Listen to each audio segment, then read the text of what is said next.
¿Qué tanto discriminamos los mexicanos? ¿Somos más o menos racistas de lo que imaginamos?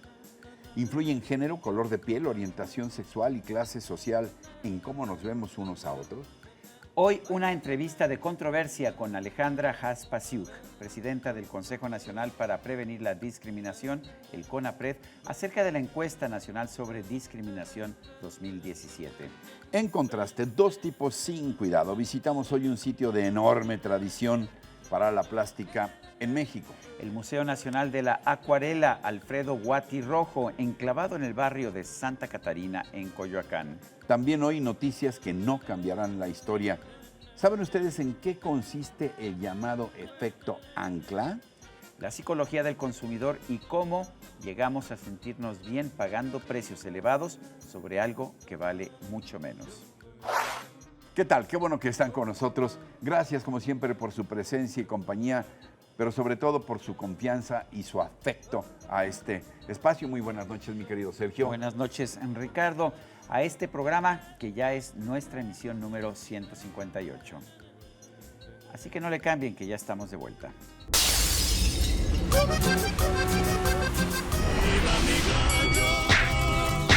El ratón Macías.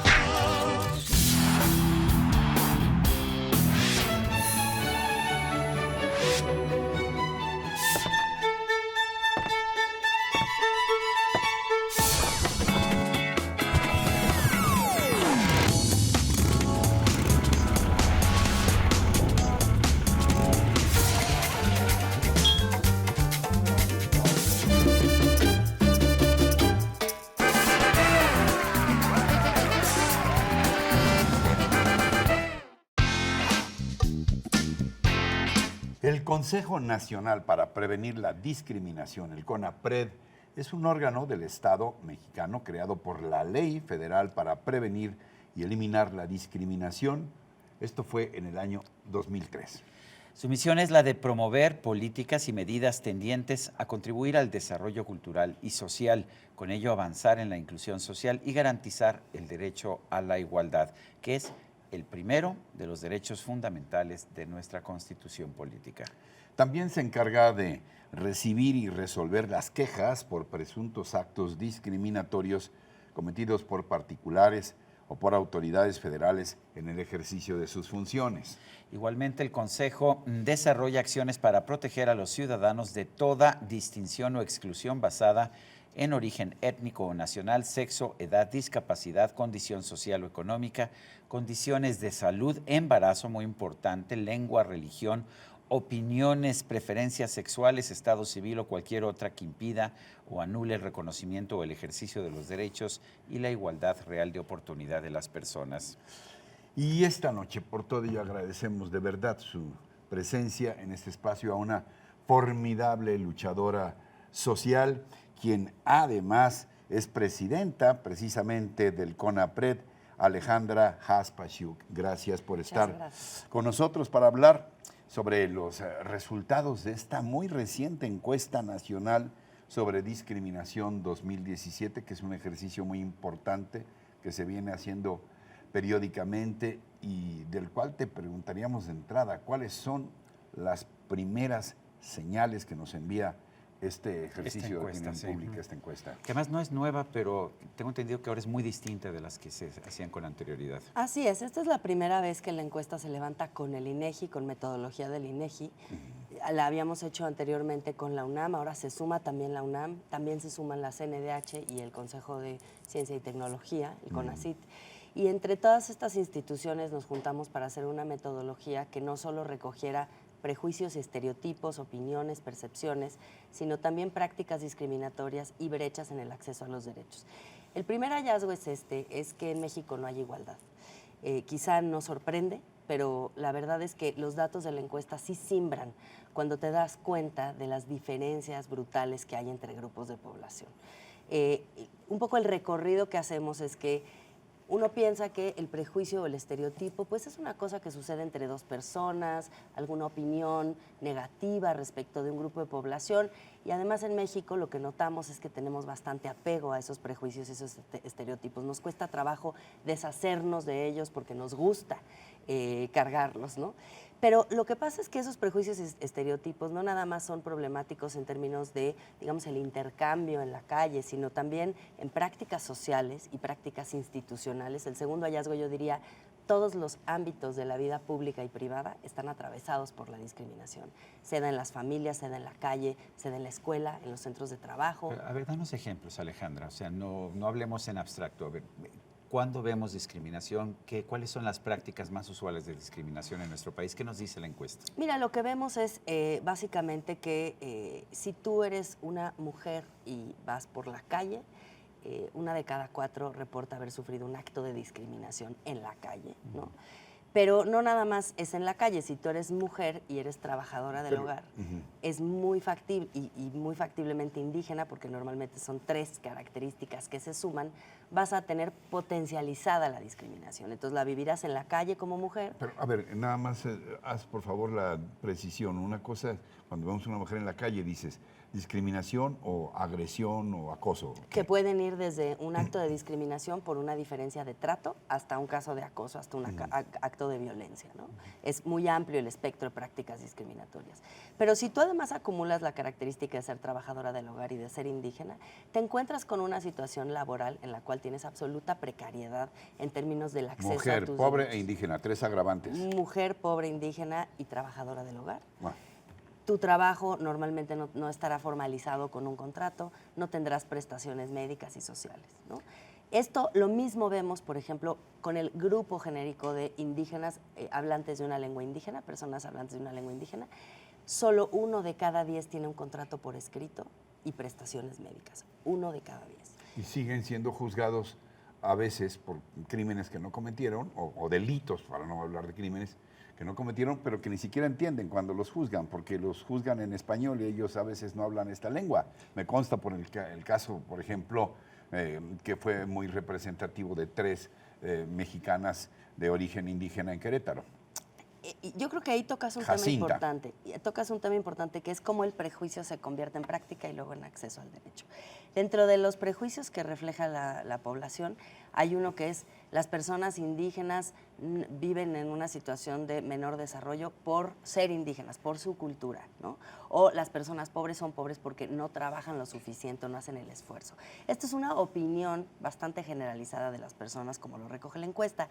Lo que las personas no se dan cuenta es que las condiciones de pobreza y de falta de acceso al desarrollo tienen que ver con una situación estructural de discriminación.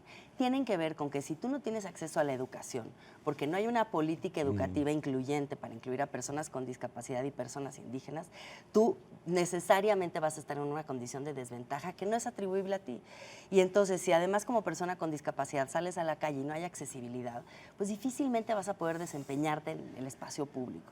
Y si además hay prejuicios cuando contratan a una persona y no te contratan por tener una discapacidad o por ser indígena, entonces vas acumulando a lo largo de tu ciclo de vida una serie de discriminaciones en todos los ámbitos que hacen que el resultado sea que vivas, las personas con discapacidad tienen 20% de ellas no saben ni leer ni escribir, cuando la media nacional es de 3.3%. ¿no? El mismo caso para personas hablantes de lengua indígena, 17% no sabe leer ni escribir cuando la media nacional es de 3.3%. ¿Es casual o causal que, por ejemplo, no haya muchos güeritos en las cárceles? Bueno, ahí tenemos también un análisis de tono de piel, que es algo brutal para la sociedad mexicana que no acepta que es racista. A los estratos socioeconómicos más altos hay mayor concentración de tonos de piel más blancos, a los estratos socioeconómicos más bajos hay mayor concentración de los tonos de piel más oscuros. Inimaginable en un consejo de administración de una gran empresa, una un persona miembro del indígena, consejo una persona con tono. rasgos indígenas. Inimaginable. Es O muy muy moreno. visible la discriminación y sin embargo nos hemos resistido históricamente a Y siempre hemos enfrentarla. dicho, quienes discriminan son los gringos, ellos sí tenían sus leyes contra los negros, pero vemos en una pantalla de televisión en Estados Unidos y hay variedad de personas de distinto tono de piel, aquí en México no. Yo creo que ese tema es fundamental. Hay que hacer un esfuerzo en todos los ámbitos, medios de comunicación, trabajo, etcétera, por tomar medidas de acción afirmativa, medidas de igualación, de nivelación, medidas de política pública que permitan avanzar. Esto es como un músculo. Si no lo ejercitas, se queda y se atrofia, incluso se vuelve peor. La discriminación que no se atiende se convierte en desigualdad, se convierte en erosión social, se convierte en violencia incluso. ¿Y por qué no nos reconocemos como discriminadores? Pues no nos reconocemos porque nos cuesta vernos al espejo.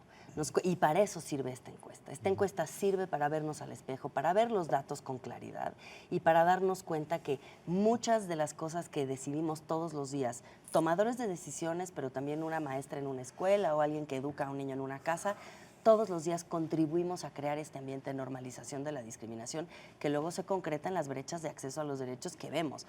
No es casual. ¿En qué lugar pondrías en las prioridades ahora que estamos en la coyuntura con la llegada de un nuevo gobierno, muy prometedor, lo digo en el más amplio de los sentidos, y la coyuntura, pues la posibilidad de que esta batalla que tú estás librando se convierta efectivamente en algo tan prioritario como puede ser la paz, la pacificación del país que ahora se está promoviendo en diferentes foros, la reconciliación, etcétera? Yo lo que te diría es que la discriminación no es un tema aparte de los grandes problemas nacionales. Si se habla de paz, se tiene que hablar de paz para quién y en qué términos. No es lo mismo ser una persona indígena que una no indígena. ¿En qué términos vas a generar situaciones de pacificación y con qué entendimiento? Y lo mismo para todo, desarrollo económico, distribución de la riqueza, desigualdad. Todos esos temas están cruzados por la discriminación en su diagnóstico y también en sus soluciones, si uno quiere acortar las brechas. Porque si no, podemos concebir grandes soluciones para los grandes problemas nacionales, siempre se van a caer entre las rendijas las mismas personas. ¿Hay forma de comparar nuestros niveles de discriminación con el de otros países? ¿Lo permite este estudio? Este estudio no, este estudio es pionero a nivel internacional. Realmente, según entendemos, no se ha hecho o se han hecho muy pocos ejercicios de este tamaño, 40,000 viviendas, más de 100,000 personas encuestadas en todo el país. Es de un tamaño importante y además no se había hecho la suma de prejuicios, estereotipos, prácticas y después derechos. Entonces sí, tenemos algo muy pionero. Tenemos una relación cercana con otros países de América Latina, instituciones que hacen lo mismo que el CONAPRED, y estamos construyendo un atlas de discriminación y de medidas contra la discriminación que no van a medir exactamente, pero que nos dan cuenta de que México institucionalmente y digamos legalmente está avanzado en términos de América Latina, pero luego hay casos concretos como el de trabajadoras del hogar, en donde el resto de América Latina tiene un avance sustantivo en el derecho de las personas, de las mujeres trabajadoras del hogar, y en México estamos absolutamente en el siglo pasado, sin acceso a la seguridad social, con jornadas laborales más largas que las del resto de los trabajadores, realmente en condiciones de explotación laboral muy preocupantes. ¿Qué se hace con este estudio? ¿Hacia dónde va? ¿Lo harán ustedes llegar a las autoridades? ¿Qué sé yo? Por ejemplo, educación pública, para tratar de imbuir este espíritu no discriminatorio en la educación formal en las escuelas, o qué sé yo, en la Secretaría de Economía para difundirlo en las empresas. ¿Qué se hace con ese estudio? Y cómo también nosotros en lo individual podemos acercarnos a él y tratar de transmitir a nuestros hijos, a nuestros padres, a nuestros hermanos este sentimiento.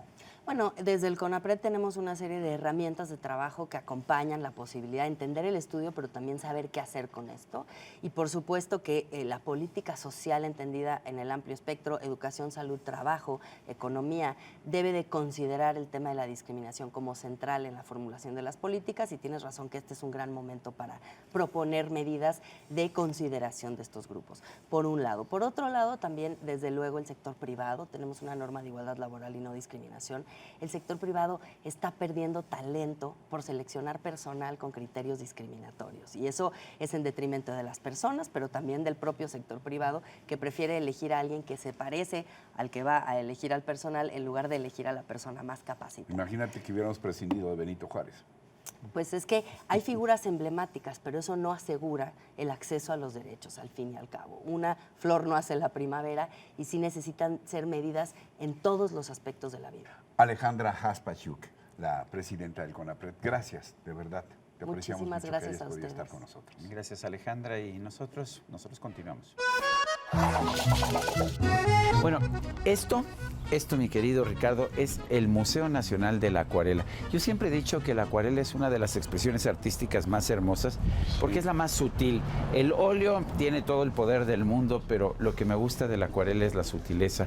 E imagínate, un un museo dedicado a la acuarela. Me parece Sí, maravilloso. el Museo Guati Así Rojo. es. Además, según Fundado precisamente alguna por vez Alfredo alguien Guati me Rojo. dijo que una de las características de la acuarela es que requería mucha más destreza, porque no la puedes corregir tan fácilmente. Ajá. Si te equivocas en un... No, y si te equivocas ya. ya se quedó ahí.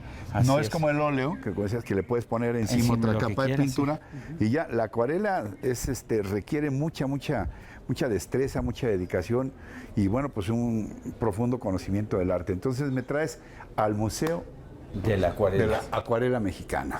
Es la maestra Scarlett Galindo. ¿Cómo está, maestra? Maestra, Gracias por recibirnos aquí en el Muchas Museo de la gracias gracias por por venir. estar con nosotros a este lugar. Oiga, qué descubrimiento, qué lugar más bello en todos sentidos, ¿eh? Pero cuéntenos cómo surge este museo, el maestro Guati, cómo forma la primera colección y cómo terminan aquí en este lugar. Bueno, pues mire, el Museo de la Acuarela ya tiene bastantes años de existencia. Primero era una escuela, era el Instituto de Arte de México y estaba en la colonia Roma. Eso fue en 1954 y en 1955 abrió una biblioteca especializada en arte. Después hace un concurso de pintura de acuarela en 1957, que es el Salón de la Acuarela, y desde entonces empieza a conocer a gente que le guste la acuarela. De hecho, en el segundo Salón de la Acuarela participa Diego Rivera, por ejemplo, mujeres que pintaban acuarela, que es algo que no se veía mucho en aquella época, por ejemplo, Pilar Calvo. Y además desnudos. Bueno, desnudos, que por eran ejemplo. un atrevimiento en esos tiempos, Este ¿no? es de Pastor Velázquez y este es Pilar Calvo, que era alumna de otro pintor que tenemos acá, un cuadro mujer tan más que se llama... extraordinariamente bella. Y aquí ella era alumna de Germán Gedovius, que tenemos un cuadro por allá, pero tenemos también 13 acuarelas de Manuel Ituarte. A mí una de mis favoritas está en este lado, que ahorita se las enseño.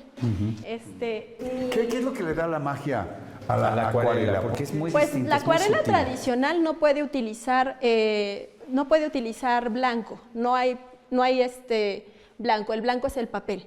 Entonces eso le da cierta Aquí, por cuestión ejemplo, para ver extraordinaria. las nubes, se pinta en azul y se deja el resto Se de blanco. tiene que dejar el blanco. Entonces también es lo que habla de un buen pintor, de un buen acuarelista o no, aunque a veces también hay sus bemoles. Por ejemplo, allá había un cuadro de Félix Parra en donde se nota que se equivocó y que no no pudo corregirlo. Pero, por ejemplo, este cuadro a mí me encanta. Es de 1907.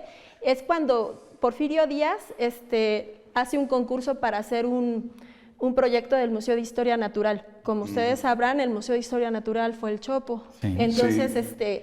este es un proyecto de Manuel Ituarte para hacerlo, ¿no? Disculpe mi ignorancia, pero muchas veces se identifica a la acuarela, digamos, como esta típica acuarela, así, más bien en tonos difuminados o medio manchados. Sí. Esta acuarela tiene un detalle Muy impresionante. Bueno, ¿no? es que la acuarela... Parece casi un grabado, ¿verdad? Sí, la acuarela era una técnica que se utilizaba por su rápido secado en los viajes. Entonces hay muchos pintores viajeros que utilizaban la acuarela para hacer apuntes. También es una técnica que utilizan mucho los arquitectos. Por ejemplo, acá tenemos otra obra que es un proyecto de del Salón Presidencial de Adamo Boari, por ejemplo. Que fue el arquitecto de Bellas Artes. Ajá, entonces tiene muchísimo detalle. Se utilizaba mucho en la arquitectura. Proyecto para un salón presidencial. Ajá. Ahí les hablan, candidatos. ¿Eh? Entonces son unas acuarelas que tienen mucho detalle y que hablan entonces de que la acuarela podía llegar a tener pues muchas opciones.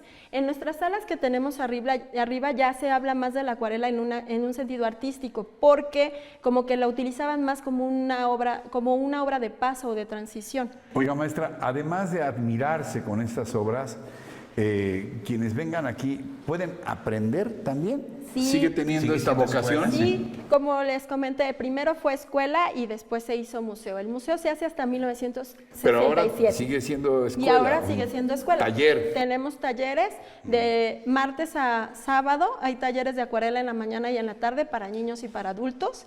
Maestra Scarlett, ¿cómo terminó aquí en Coyoacán este Museo Nacional de la Acuarela? Porque estaba en la Roma, el maestro Guati Rojo lo fundó y lo tenía en la Roma, sí. Sí, es lo que también ocurrió, pues, en el 1985 digo, todos sabemos que hubo un terremoto, sí. entonces se pierde la casa estilo porfiriana en la que estaba Guatirrojo y su museo, Alfredo Guatirrojo, y entonces le piden apoyo al gobierno y les dan este predio en Coyoacán, que a partir de 1987 ha sido la casa de la acuarela, por decirlo de alguna manera. Para quienes estén interesados en este arte espléndido de la acuarela y venir a gozar aquí, a disfrutar, a lo mejor en una de esas se animan a los talleres, a aprender, en fin. ¿Qué días abre el museo? El museo abre de lunes a domingo. De lunes a domingo. Solo Todos los cerramos días. 3 veces al año. ¿Ah, sí? ¿No le dan descanso, maestra? No, descansamos variados todos. ¿De qué hora a qué hora está abierto? De 10 a 6 de la tarde. ¿Y es ¿Los cursos son caros? Pues digamos que tenemos algunas, por ejemplo, tenemos descuento con INAPAM, pero sí tenemos algunos costos porque realmente de lo que se sostiene este espacio al ser una asociación civil es de las clases que se dan aquí de acuarela. O sea, no depende del gobierno. Nosotros no, aunque seamos Museo Nacional, no somos nacionales por decreto, entonces no dependemos del gobierno. Entonces, nosotros dependemos de las clases que se dan aquí en el museo y también los maestros que dan aquí los talleres, que son aproximadamente 10, pues Sí. dependen de los De su alumnos ingreso, que ¿no? tengan. Y bueno, además de la dirección, que es muy fácil de aprender porque es Salvador Novo, ¿Qué número? número 88. 88. ¿Alguna página, maestra, para Tenemos quienes estén interesados? la página de internet es www.acuarela.org.mx. acuarela.org.mx. Está fácil. Venimos, ¿no? Vamos a hacer a ver si aprendemos algo ya a esta edad. Ya se puede, sí se puede todavía. puede. Maestra Scarlett, gracias por recibirnos Gracias. aquí. Pues muchas gracias a ustedes por Gracias. venir. Bueno, nosotros continuamos. Seguimos. Esto que tendremos a continuación, más que una historia, mi querido Sergio, habla de un tema que tú entiendes mucho mejor que yo. Me refiero a las finanzas, a la economía y, bueno, concretamente a la psicología del consumidor. Así es, Ricardo, y es que resulta que Don Guayu, un restaurante que abrió sus puertas en junio pasado en el Distrito Financiero de Manhattan, en Nueva York, tiene a la venta un sándwich que cuesta $180. Sí, un sándwich de 3,600 pesos.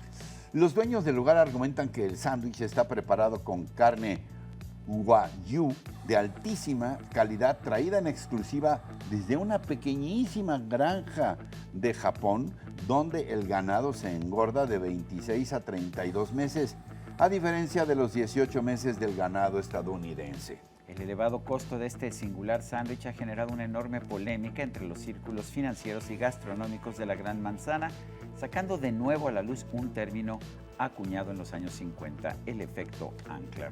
Los expertos describen este fenómeno como la información inicial sobre algo que nos hace emitir juicios posteriores.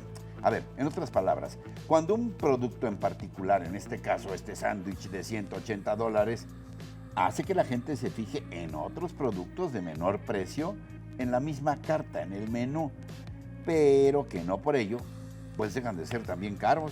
Así, por ejemplo, el restaurante Don Guayu tiene solo 3 opciones de sándwiches de emparedados, $25, $80 y $180. Aplicando el efecto ancla, las personas terminan comprando más sándwiches de $25, que es algo así como 500 pesos mexicanos, no es cualquier cosa, en lugar de los de 80 o 180 dólares.